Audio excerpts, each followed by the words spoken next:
Hey guys, welcome back to my channel. I am here today to do my top 10 pregnancy must-haves. Once again, I just got out of the shower. It is the afternoon. Henry is napping, so it's the only time that I can do these sit-down videos. And I'm also in the basement guest room, sitting on the edge of the bed, just trying to wing it. This blue tape that you see right here, that was for the cats because this was the cat room before it was the guest room. So anyways, let's get into it. I have 10 kind of random pregnancy must-haves that I think are my top picks for this pregnancy and for Henry. When I had my first kid, I was kind of like excited, pregnant, bought too many things. And this time around, it's just like my everyday needs that get me through the day.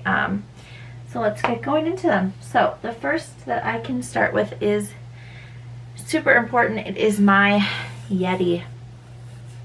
I got this before. I'm so thirsty just looking at it. I got this before Henry.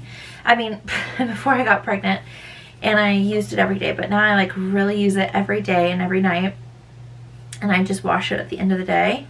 But it comes with me everywhere I go. It is on my bedside at nighttime.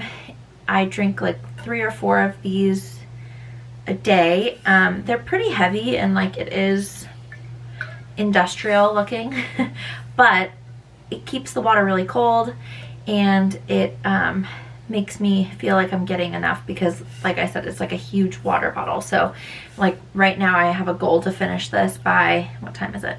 1:40, so by 2 o'clock I'd like to finish this and then fill up another one. And I bring it to the gym with me as well. And then I also invested in a different top because these come with just like a screw off top that you drink, and I don't like that. So I bought the straw lid attachment that goes with it. So very important, especially because I have really bad heartburn lately, and really cold water helps it feel better. We'll stay on the same track and pick my #1 pregnancy craving and my must-have. I have 1 or 2 a day, 1 after lunch, 1 after dinner, and then I also have dessert. But they are these Trader Joe's. It's empty right now because there was like 1 left in here, but the Trader Joe's dark chocolate peanut butter cups. We don't have a Trader Joe's in Montana, but I'm from California, and so we used to have one. And so I have had one friend ship me 2 of these, and then my mother-in-law is in Houston, Texas this week, and she's going to ship me 3 more because they are just so good. So good. So that's one of my must-haves. Number 3 is going to be tissues, which I know it's kind of like, there you go, random and kind of a dumb one. But with Henry I did not have this at all, but with Nora, I don't know if it's Montana air, but I have had the worst pregnancy congestion ever. I have to blow my nose like all the time, especially before bed and when I wake up in the morning, and like I'm talking like they're bloody, like it's not cute. But so I say tissues. I literally never carried, sorry, it's like a hair on my, I think I got it. I never bought tissues and had them in my house before this pregnancy because I would just grab like toilet paper if I needed to blow my nose really quickly because it was such a rare thing for me. But now it's definitely a must-have, and actually this is my last box, so I need to get more. So that's another one. The next one I will do is all of my lotions and oils. So I'll talk you through them. This, I love their face skincare line, the Hydro Boost. I use the serum and then the lotion, and I also use the face scrub in the shower. And this is a body gel cream, and I saw this on, if you can see it, I saw this on Target.com as I was just doing like a pickup order, and I went for it, and I love it after the shower. It feels really nice all over my body. So I put this on first after the shower, all over.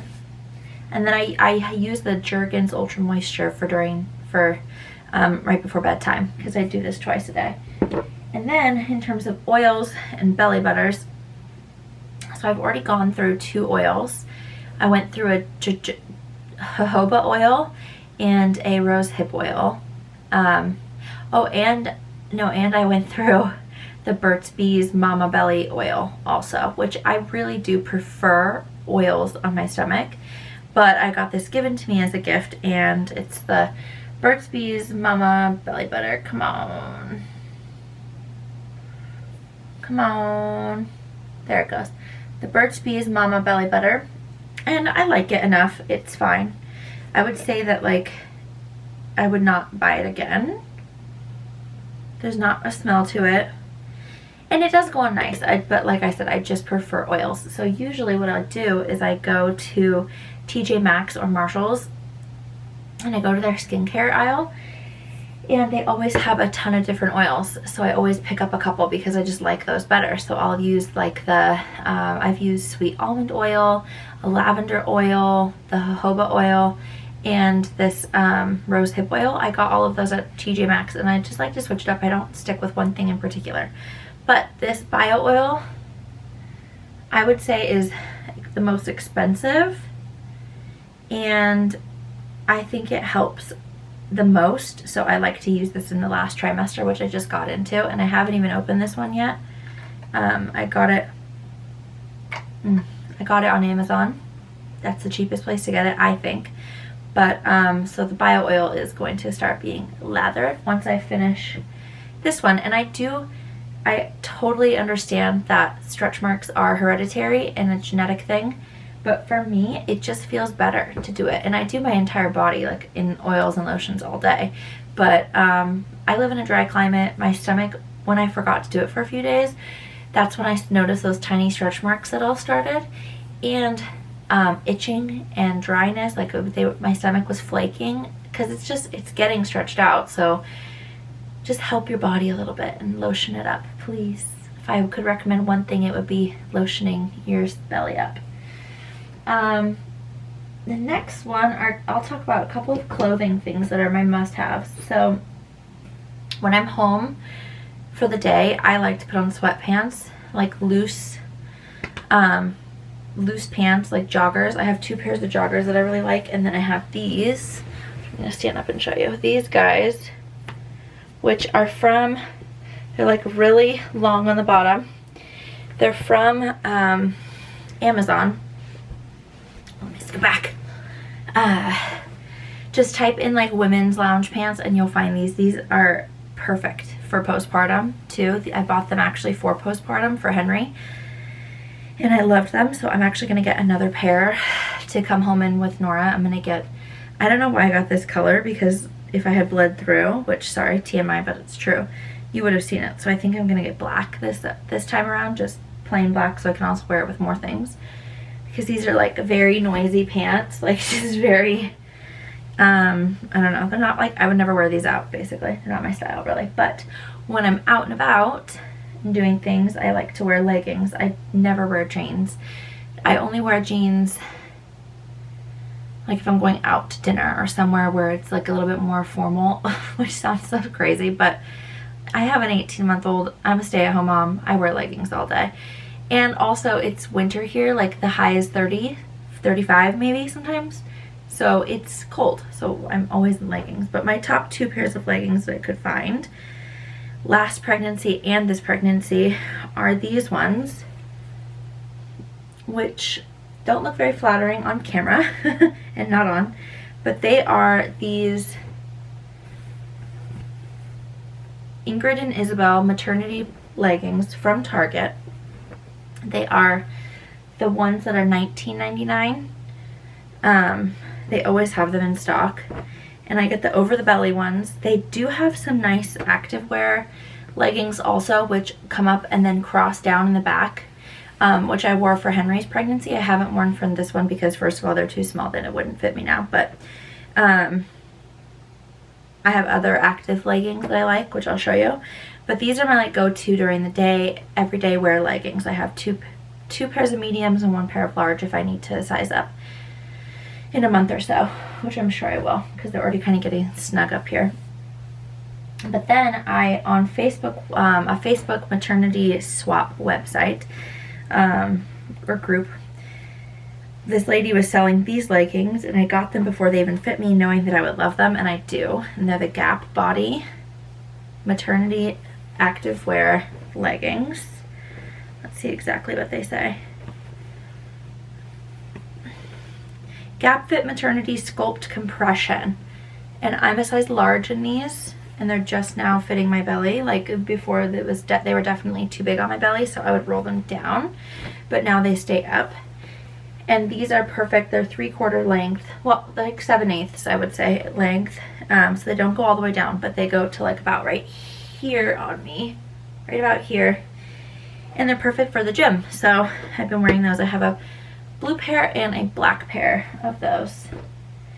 And then another one of my favorite things is going to be any bra that doesn't have underwire. And that's like a new thing. It's starting a lot more like in the last couple of weeks, because my belly has now hit the point of no return. It is like sitting right under my boobs. And I just find that like underwire bras are so uncomfortable anyways, even when I'm not pregnant. So I definitely have tried to find cheap but bras that work. Definitely cheap though. I would always look for the cheapest option, like Amazon, or I will show you, oh, it's in the wash, but I just got one from Walmart. Actually, I think this one's from Walmart, my last pregnancy. Yeah, it is. But I always get the underwire, no underwire, and usually I get the nursing, even while pregnant, so that I can wear them postpartum. So like the one that I'm wearing right now is from Target, and it's their new line of maternity bras. I forget the name, but and it is nursing friendly, so it claps down, but it is a sports bra, so it crosses in the back and you can adjust the straps. Then I also have a new different brand, and the other thing that I like to do is towards the end of my pregnancy, I like to sleep in bras because my boobs just feel too big and uncomfortable and they get in the way. And so I've been trying to find just some sleep bras. This is from my last pregnancy with Henry, and it's definitely a little bit small on me. Like I need to go and find a couple before I have Nora, because they're just super convenient. I need some sleep nursing bras, but I would recommend to get a bunch of bras that are really comfortable but cheap. So like if something happens, it's fine, no big deal. They just work for the 9 months, and then you can get back to your sexy self after that. But I'm like not in sexy mode when I'm pregnant. Is number 7, and that is this book. This is the Natural Hospital Birth book, and I bought a few books at the beginning of this pregnancy because I felt like I went into labor with Henry not knowing much and not being very prepared. The only thing I really did to prepare for his labor was listen to the Birth Hour podcast, which I highly recommend that too, because it's great and you can go through and find births that relate to you and what you think you're going to experience or what you'd like to experience. But for me, I know I'm having a birth in a hospital. I know I'm having an induction at 39 weeks and possibly earlier. It depends, because I did have hypertension with Henry, which is why I got induced with him, and it can happen again in your next pregnancy. So if that happens, I could even get induced at 38 weeks. I don't know, but I know I'm definitely getting induced by 39 weeks. And then I also know I'm getting a doula, and I would like to go epidural free. So it's not necessarily a natural hospital birth because I'm getting induced. So, you know, drugs are getting her out. But what I don't want is an epidural. I want to do it epidural free. I did it with Henry, and I know that I can do it again with her. So I am, excuse me, I'm not very far into the book, but so far I really like it, and my doula recommended it. And so I'm recommending it to you guys because I feel like a lot of people would like to go epidural free, but also are giving birth in a hospital. And this is the book that really, like, it just lays it out there, and it's not super medical, and it's just an easy read. So highly recommend that. Then couple of like random things, and the last 3 things I don't necessarily like have to show you. But the first one is my Apple Watch. And that is, I know it's more of like a luxury to have, totally is. Mine actually broke right after I found out I was pregnant. It fell on the floor and it shattered. And I actually just got a new one. And I would say that it just like helps me to feel more motivated. Like the minute I put it on and I'm watching my steps and I'm like, oh, girl, you only did 3,000 steps today. Like, what are you doing? That's when I started going to the gym, and now I'm hitting, you know, let's see. I mean, all of my goals are met for today for being at the gym, and I'm almost at 7,000 steps. So it just like motivates you, reminds you to get up and get moving, reminds you that just because you're pregnant doesn't mean you have to stop being active. And also I think that the last trimester is really important to move your body, because first of all, I find that I'm more tired if I'm not moving my body. I think it's really helpful for labor to have everything stretched out and toned. I think that's really helpful if you're trying to go naturally. Oh no, my son's waking up. Hasn't even been an hour, guys.